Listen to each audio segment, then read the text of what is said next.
What Mountain? Chapter 9 by Matt James. Chapter 9. Damn, Ol said. So that happened. Well, Roger said, reaching into his pocket, pulling out a stick of gum. Did you want you or Emma to go fight a demon? Well, no. Then there you go. Problem solved. I can't believe it was that easy, Rowan said. Oh, hell, Michael. Why did you have to go and say that? Rebecca said, throwing her hands into the air. What? Haven't you figured this place out yet, dum-dum? The mountain is watching us, deciding our fate as we go along, and so far it's been following the basic plot of an 80s action/acid trip movie, and you have to go and say, I can't believe it was that easy, Rebecca mocked in her low idiot voice. Relax, Roger said, holstering his gun. Nothing comes back after being shot in the head. Probably not a good idea, the static ghost of Cage said in a series of loud electronic hisses. They all turned to look at him as he flickered in the light. I've momentarily taken control of my sister's recreation of me to give you a warning. The fairies are immortal, so it will come back to life eventually. And if I were you, I would make sure to touch the hinge and make a run for it. Cage! Rebecca screamed. How? What? I'm sorry, Cage said sheepishly, but I will be on my own from here on. Thank you for watching over my sister in our parents' place. The mountain doesn't mean for people to die, but it is not always the mountain's decision to make. Tisk, tisk, said a laughing voice from behind, and sometimes that is exactly what the mountain intends. They all turned to see the first of the fairies they had all encountered, the towered guard with the antlers and curly hair. My, it said, looking them up and down. I'm impressed you lot managed to find 4 hinges in less than 2 years. I mean, it's not the record, but it's still pretty good. Roger lifted the gun, but the fairy snapped its fingers and the gun turned into a see-through water gun, and all that happened was an unimpressive squirt. Roger frowned, cursing as he threw the toy to the ground. Now, the fairy said. There's no need for that. Then the fairy snapped its fingers again, and this time everyone heard a low moan as the pig fairy coughed back into life. I thought you said you couldn't do that, Rebecca said. The fairy smiled. Piggy wasn't dead. We can't really die, to be honest, only enter a blank state for a while. But in any case, the children's parents died outside the tower walls, where I have no power. But is that just as well? Whether they be dead than to have abandoned their children in return for the pleasures of the mountain. Anyways, you're in luck. We feel so lucky, Ol said, rolling his eyes. You're in luck, the fairy continued, because I owe you two a favor for helping Mike and Rebecca to the tower gate. You are all responsible for harming one of us, and the rules say I have to punish you. But I owe you a favor. It doesn't quite balance out in your favor, but it doesn't mean you die. At least, not right away. Let me see. What was it that Cage was saying before I came along? To run. There was once a fluffy bunny who was accused of stealing all of the honey, but before he could attend to the jury, he had to take off in a hurry, for you see, the bear had such a fury. Run! Cage shouted again. Rebecca nodded, a hurt-filled face to Cage, and then she started to run, followed closely by the others. They all took turns touching the soft glowing white hinge. As they did, they heard the mechanical turning of a large door somewhere off in the distance. The space around them no longer was the Neverland forest, nor the dark trenches of Transylvania, or even that of the first tower. Instead, they were surrounded by an endless field of perpetual night fog, which reminded them all of the gray mist that surrounded the mountain itself. But this fog was cut by a bright light in the distance, and before them they saw a tall, curved golden door, wide open, its light bleeding through into the darkness. Tisk, tisk, said the blue fairy from behind them. Rebecca turned to see 1,000 of the blue fairies, each carrying a blunt weapon, from knives, bats, and even swords. We'll give you 10 seconds head start. I think that's fair, it said. Ulse grabbed Emma's hand and she glanced over at him. To her surprise, he didn't seem angered or frustrated. Instead, what she saw was the delight she had remembered him always having in all of his life or death situations. "I found you. I was so afraid I never would," he said softly. "When we reach the second tower, I'm cool calling it quits if you are." Emma smiled at him, taking his hand in hers. "I'm cool with that." They started running, making their way towards the light. With each step, Ulf's confidence grew, and they were going to make it as the door of light grew larger in size. Then, without warning, Ulf's leg gave out underneath him and he fell to the ground. He cursed himself. How long has it been since he had been running anywhere? For the past 2 years he had done nothing but fly, and instead of giving his leg time to adjust, he had put all his body's incredible power into keeping stride with Emma. Now he could feel the bruised muscle inside his right calf, and he had to bite his tongue to keep from screaming out. "Emma, keep going!" Ulf screamed in a fit of agony, his face contorting into that of shocked, bewildered horror, as if he was afraid that Emma was going to stop, which she did. "No," she said, already bending over next to him. She grabbed him by the arm, but it was too late. They were surrounded by the blue fairies, each holding a menacing grin on their delighted faces. The familiar face of the antlered blue fairy greeted them. He or she was the only one of the blue fairies that didn't look happy. "I am sorry," it said, "but the goddess of woe has found you here tonight. I honestly wished it would have been Rowan, as he goes by these days, but it looks like he'll be going on to the next tower along with Roger, Rebecca, and the little girl. But you two, the children of Talos." It simply shook its head and re-sighed. "For one of you, a great toll will be paid, as the other will be the price of the admission." "Pick me!" Ulf shouted. "Kill me!"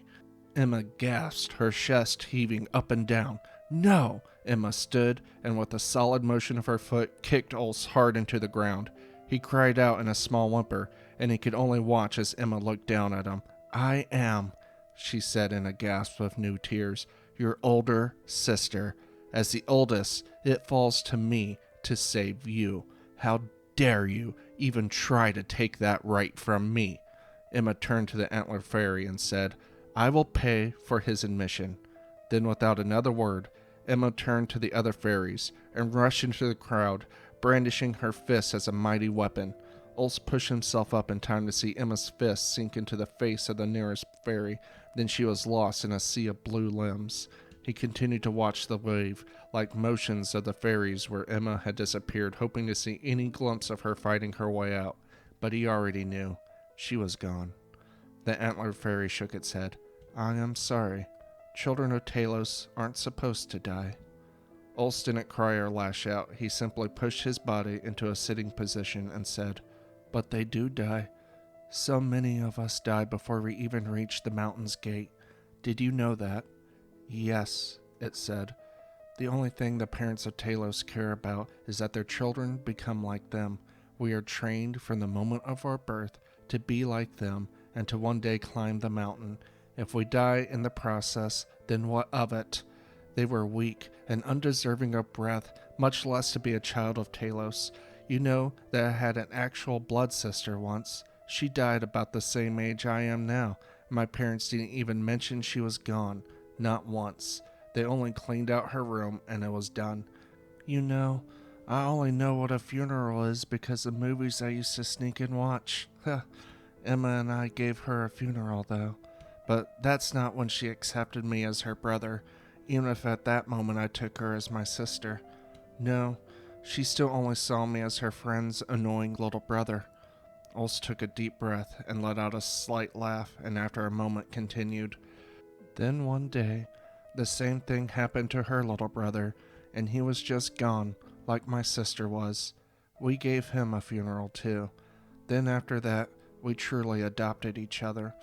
Emma was as much my sister as anyone could be.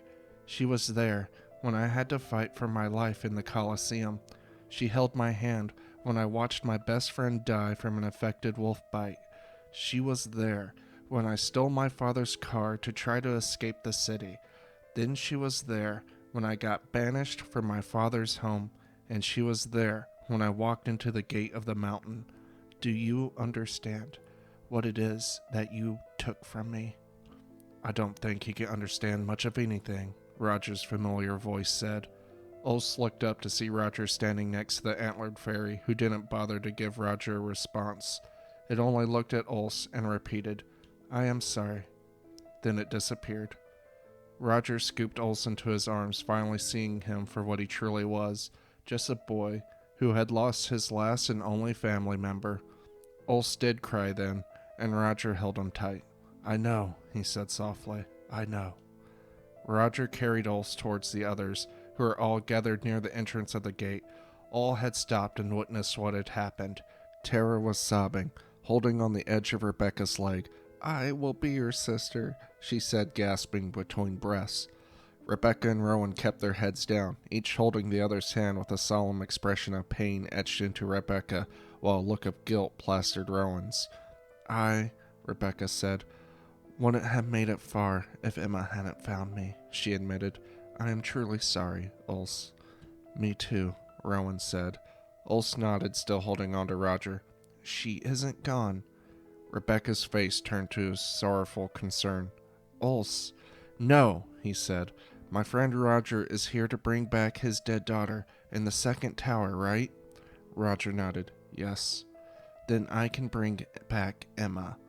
"Can the mountain really do that, though?" Rebecca asked, looking at the bright gate behind them. Rowan shrugged. "After everything we've seen, look at me. I have dark, lush hair and don't look a day older than 16. Why can't the mountain do that?" Rebecca sighed. "It's not that. I just don't want Ulse to." "To what?" he said in a low, angry tone. "To get your hopes up. I loved Emma. This past year she has been my constant companion, and what I just saw now," Rebecca turned away, "was not how a demigod of her heart and character should have gone. But she died protecting her family. We should all be so lucky to die for a reason. Some of us die pointlessly," she said, turning back to them, letting a single tear roll off her cheek. Ulse gave a slight nod of his head. "Well then, what are we waiting around here for? Seeing how long it takes for Rowan to grow fat again?" Roger had to stifle a laugh, and even Rebecca gave a snort. Rowan crossed his arms and said, "See if I get tied up at a stake for you again, muchacho." But even he was smiling. Only little Tara remained sobbing, her face buried deep in Rebecca's leg, as they all turned toward the glowing door. Ulse motioned for Roger to set him down. As Ulse felt his weight, he winced at the sharp pain from his leg, but it was already healing. Being a child of Talos did have some benefits. He still felt the pain of Emma's death clutching at his heart, and the immensity of his stupidity. What hadn't he simply flown Emma to the gate? Surely that would have been easier. He shook his head. Emma wasn't lost. There was a way to get her back, a way to save her. He clutched his fist, whispering, "I'll get you back, sister," and walked through the gate. Roger nodded his head once. He was proud of the kid. Not many people could suffer a loss and immediately pick themselves up to do what needed to be done, but Ulse just did. He kept his head level and remembered that there was a way out. Impressive. Perhaps, he wondered, when all this was over and his daughter was safely returned to his arms, he would invite Ulse and his sister to come live with them. They would need a place to stay, after all, and besides, who couldn't use a few demigods around the house? Roger smiled at the thought of his house being filled with happy children. "I guess I'll have to find them a mom," he told himself in a soft laugh, and followed Ulse through the door. Rowan watched as Ulse and Roger walked through the door. He was here, one step closer to living the rest of his life with Rebecca. But was that true? He had given up on her and even had forgotten about her. Worse yet, he had replaced her with the pirate girl. He felt the shame hit him in his gut and rip his insides, and it was worse than any wound he had ever suffered. Damn it all. If Rebecca had wanted to go find the children, he should have been willing to help her. He didn't feel at all like the handsome young man with water powers the mountain had made him. No, he felt every bit like dumb, fat Mike Rodriguez. That was little more than an office slave. This body, like his life with Rebecca, was all fantasy. He was really an overweight office worker and faces a life alone, maybe even eternity alone. It felt like he was back at the ocean spring beneath the waterfall, only this time the water wasn't an inviting embrace, but a crushing weight of isolation. Had he really been basking in its dark, crushing waves? Rowan glanced over at Rebecca, who was staring at him curiously. "What is it?" she asked. "I guess I just want to know what happens when we go home. I blew it. I should have helped you find the children. I know that now." Rebecca laughed, making Rowan look at her in shock. "You can do what you want, Rowan," she said. "For once in your damn life, you made a decision for yourself, and now you're apologizing to me about it. Well, Mike or Rowan, whoever you are, I didn't ask for a mindless slave to follow me around. When we got married, I expected you to make your own choices, not wait on me. So you can take your apology and shove it up your ass. As far as when we get home, how about we wait and decide then? After all, there is a whole other tower to get through that we know nothing about." Rowan nodded his head. "Yeah, I almost forgot about that." Rebecca's face hardened. "I haven't. Tell me something, Rowan. Does any of this make sense to you? 'Cause I've thought a lot about this, and none of it makes sense. None of it. We made it to the end of the tower, and we know nothing about what this place actually is. Nothing. If I had to guess, I would say we're trapped in the head of some strange ancient god that fell asleep watching corny 80s action movies, but that's just a working theory." Rowan smiled and interrupted. "Rebecca, it doesn't matter." Rebecca's face softened again and she nodded. "Yeah, I suppose that's true." She turned, then looking at the glowing yellow door. "Come on then, let's go before the Blue Boy Squad decides we're unworthy or some crap like that." Tara at last let go of Rebecca's leg and looked up at them. Rowan was somewhat taken aback by the child. He hadn't really noticed it before, but in all of the tower, the only small children he had seen was Tara and her brother. But perhaps more surprising was that she was unchanged. In no way was she different than when they had last seen her in the classroom back at the restaurant. How strange, he wondered. Then, following Rebecca's lead, they all three walked through the door, following Olson Roger. Epilogue. The vampire laid in a pool of its own blood, looking up at the mysterious hooded figure that stood before him. It stood before him as if mocking him for his failure. The figure leaned over again, and Dracula could just barely make out the faint hint of a smile as it dangled a ripped-out vampire fang in front of him. The vampire coughed up blood, and for once it was his own. "What you have suffered," the hooded figure said as it made its way to the hinge behind Dracula's throne, "is but a taste of the pain I reserve for those who stand in my way." "Damn," said the pirate Styx from behind. "Was that necessary?" "Nope," said the hooded figure. "But I wanted a souvenir," it said, holding up a vampire fang. "Now, for your sake, you better hope they are heading into the second tower like you told me." "Aye," said Styx, rigging herself into attention. "Rowan told me so himself." The hooded figure gave the girl a twisted grin as the gray mist surrounded them and the golden doorway appeared. This is the end of What Mountain, Part 1, by Matt James.